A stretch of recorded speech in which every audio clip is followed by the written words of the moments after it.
Let's get into it. What's your business focus? Can I get maybe a few hands up? What's the key focus that you have in your business day to day? Like, what's the focus? Anyone want to shout out? Customer service, yep.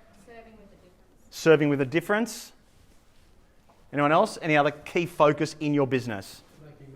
Making money, perfect. Anyone else? I'm glad you were brave enough to say it, because a lot of people aren't. Yeah? Anyone else? Consistency. You've learnt something already. There you go. Perfect. All right, so for me, the gentleman at the front pointed to the fact of what I'm talking about. I want today to make sure that it's not just an hour of theory, but stuff that you can take away that is actually going to help your bottom line. If you think back why you started your business, I would say 95% of the people that started their business started it to, you're all business owners, so you started to make money, make a profit for your families, for your holiday, for your mortgage, for your investment property, for your shares. Like you've started a business to create and make profit. So you shouldn't be ashamed to talk about that. So if I think about the average client that comes to Little Marketing that wants some marketing help, they'll say, Michael, we spent thousands on marketing activity, whether it's Meta ads or Google ads or hiring a designer or building a website or whatever. They said, we've got no return on that investment. And my first question to them is, what is it that you are communicating that is different to the competition? There's a bit of a silence, there's a blank face, and generally they don't have an answer because they're not doing anything different. They might be, but they're just not communicating it. And that's the key. You can all be doing something, you're probably all doing something a little bit different to your competitors, but are you communicating it consistently? And that's the key. First one, we need to create a positioning. I'm going to talk very soon about what positioning is. It's essentially creating a meaning and defining what you do and why you're different to the competition. Second, we want to make sure that we're communicating that message and not wavering from it. It's easy to waver. It's easy to get bored. So easy to get bored. We all do it.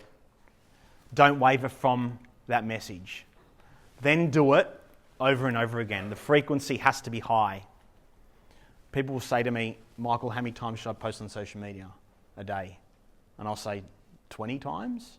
And they'll look at me like I'm crazy. I'll go, well, if you're communicating more than your competitors by having a positioning, communicating it frequently, and then doing it a hell of a lot, if there's you and the competitors, you don't need to be a marketing person to know that if you're communicating more than your competitors, chances are your clients and customers are going to see you more than them.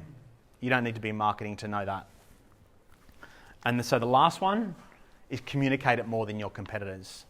So if you've got you here, your competitors here, and you're doing it, you're communicating, whether it's however you're communicating, it doesn't matter. Call it 5 times a day, whatever you're communicating, or lots on a monthly basis, and the competitor is doing it ad hoc and no real plan. Common sense tells you that you've got a better chance of being successful or at least being found or at least being a choice for your clients.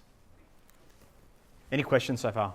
I guess as long as you don't overdo it, just makes it purposeless crap, really, isn't it? That when people just start going past it. Correct. So I think it depends on the business, depends on the platform, depends on the time of year, depends on who your clients are, depends on your offering. But I would say, as a general rule, I would say if you're communicating more than your competitors and you're following a clear message, you're doing it, you're not wavering from that message and you're doing it frequently, you've got a better chance of winning. Marketing is a battle of the mind.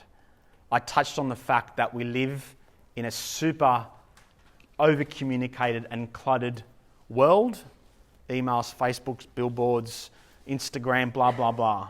And every year there's more and more clutter. And we've got our phones and we can't escape it. We can if we really want to, but we don't like to. So it's about making sure that you cut through that clutter. So the location of where you're based, if you can include that in the key message. People want to shop local if they can. Convenience, trust.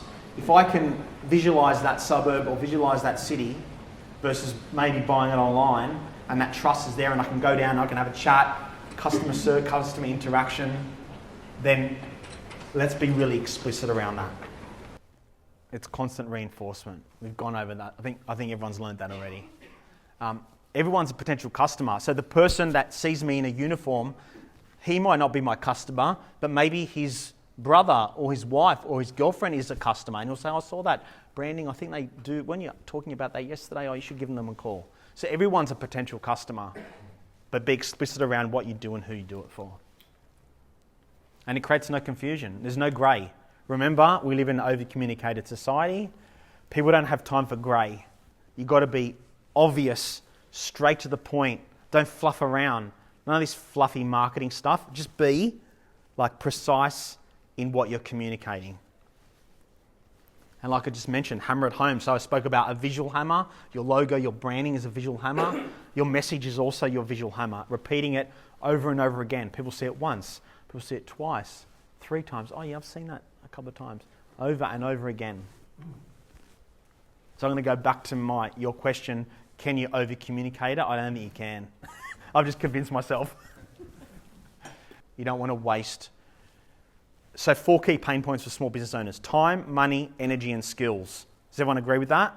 Time, money, energy and skills. Anyone want to add anything to that? So I can add 5 next time I talk. Is there a 5th one? Product quality. So time, money, energy and skills are a limited resource. So be wise about all 4 of them. I was driving to I was in a cab on the airport this morning, and I drove past an NRMA billboard. And what's NRMA do? Insurance. Everyone said insurance. So on the billboard it said NRMA. Anyone seen the new billboards? You know what it says? A help company. And I'm still trying to figure out whether that's good or bad. What do we think? Do we think that's good? Do you think it's obvious? Like for the new generation of people that maybe they're just getting their first car, do they know what NRMA is? They may not. Everyone in this room knows who NRMA is. No one's 18 here.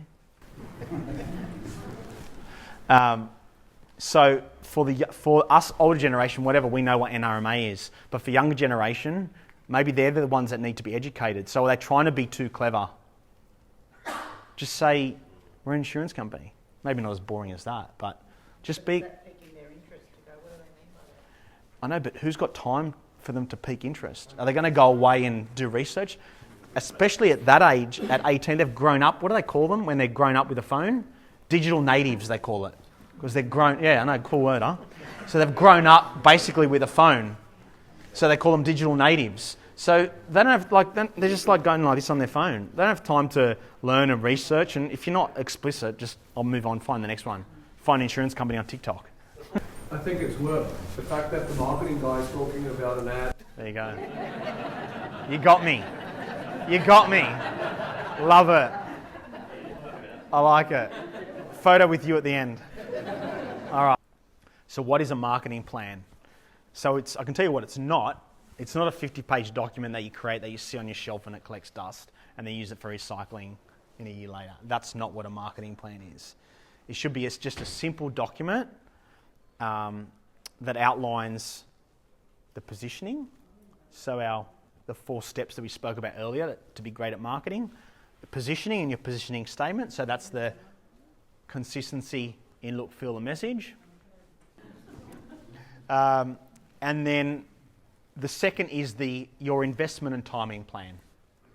So that's the consistency of frequency of activity. So you know exactly when things are going to be done.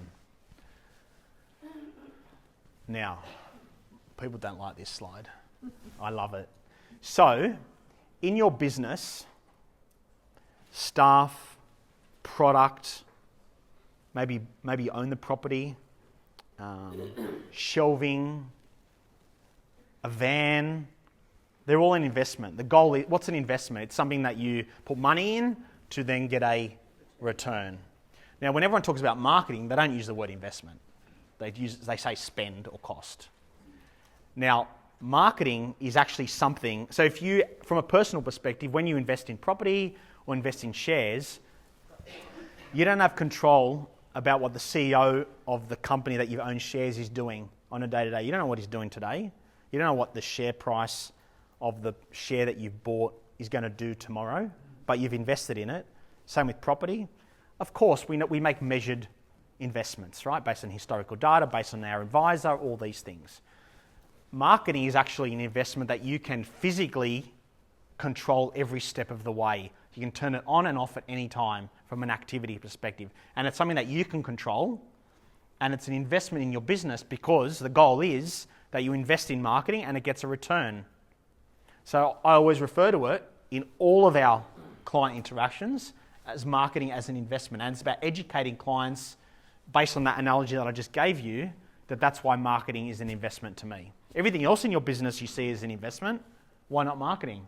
All right, here, I want you to take a photo of this one. I'm not even going to read it out. I just want you guys to read it. I'm going to have a glass of water.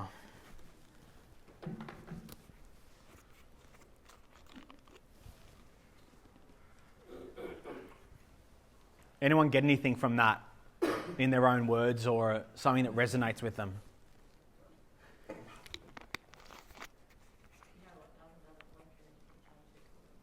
Yep.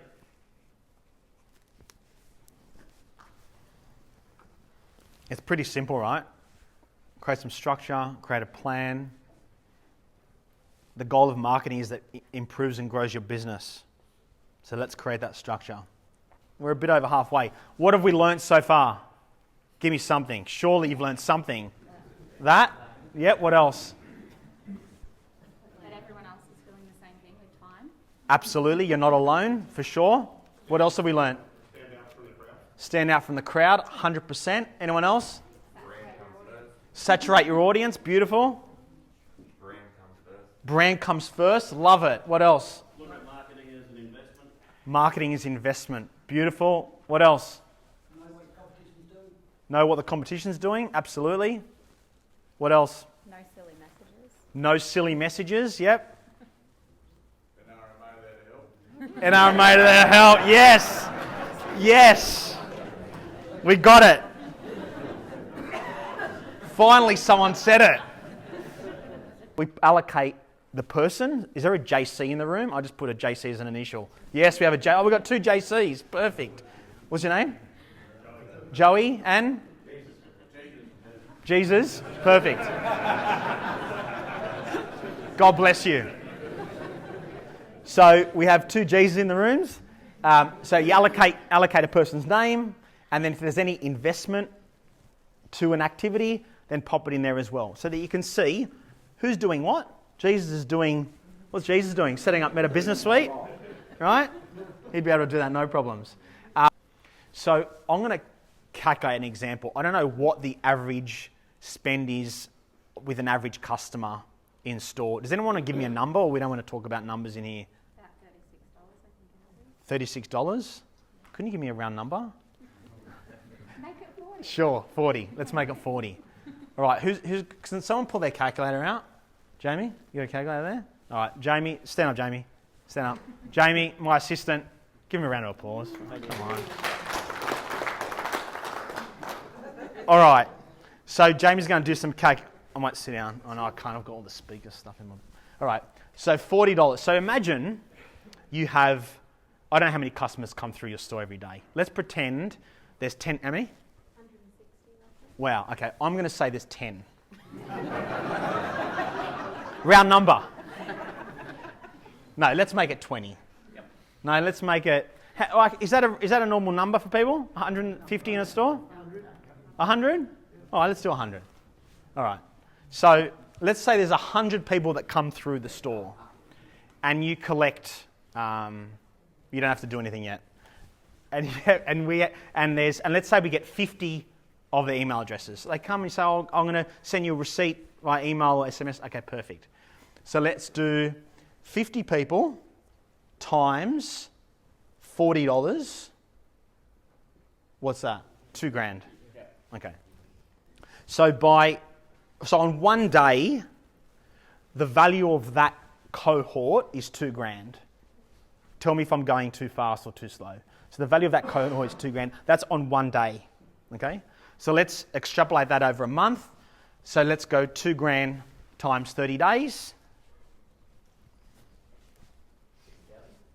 60,000? Perfect. So from that month cohort, that's the potential spend of those people with you is 60,000. That's 1 month cohort. Have I calculated it correctly? Yes.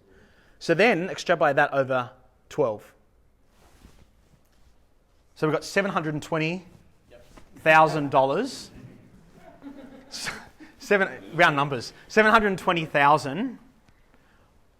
That's $750,000 from just capturing, and I know it sounds so simple, but just capturing emails or phone numbers from people that walk into your store and then communicating back to them. That's the key, right? So, round of applause. What a volunteer. Thanks, Frank. So $750,000 by just capturing data and then communicating back to them. Even if you do like one email a month and one SMS a month, like just stay top of mind. Do more, do one a week, do one a day. Anyone here subscribe to like other retailers? How many emails do you get? Crap loads, right? How many do you open? Right, so April just made a great point. She said, how many do you open? But guess what? This is the key bit. It's not about that. When the time comes for you to choose or think about whatever that offering is, let's call it, give us a hint for you. Mine's a clothing one, I'm just thinking. Clothing. Copy. Okay, Yeah. so a clothing brand. Yeah. So when the time comes for you to choose that dress that you need and you're thinking, oh, where do I buy it from? You're thinking, they annoy me, the hell with those emails. But guess what? I remember them. Next time I get an email, I might just have a look to see if they've got it on sale. Yeah. We've all done that. So back to over-communicating. Who cares? Let them unsubscribe. You've still got another 99% that haven't unsubscribed that you're hitting regularly, that when the time comes for them to want you or need you, you're at least being thought of. Does that make sense? And I get it, it's a mindset thing. Trust me, 20 years ago, I would have thought the same thing. I think, I don't want to just be a bit conservative. Who cares? Let them unsubscribe. What about the 90% that are staying with you, right? It's a bit of a mindset shift. Measuring marketing return on investment. So we want to make sure that we're asking people when they come through the door or when they're buying, well, how'd you hear about us? It's such a simple question. And face to face, most people can have a half decent conversation. So have that conversation. Ask them, where'd you find out about us? Really good. So you start to build up a knowledge bank about what's working and what's not in your marketing. You track the answers. Imagine over time, let's use the example that April gave us. Let's say of the 50 people that we got details from, we asked all those 50 people where they found out about us. So 50 people times 30 days, like Jamie said, that's 6,000 people in a month. Like we've tracked 6,000 people and knowing where they found us. 6,000 people. That's a lot of people. You can build up a lot of knowledge about how they found you, what you're doing right, what you can improve on. Make sense?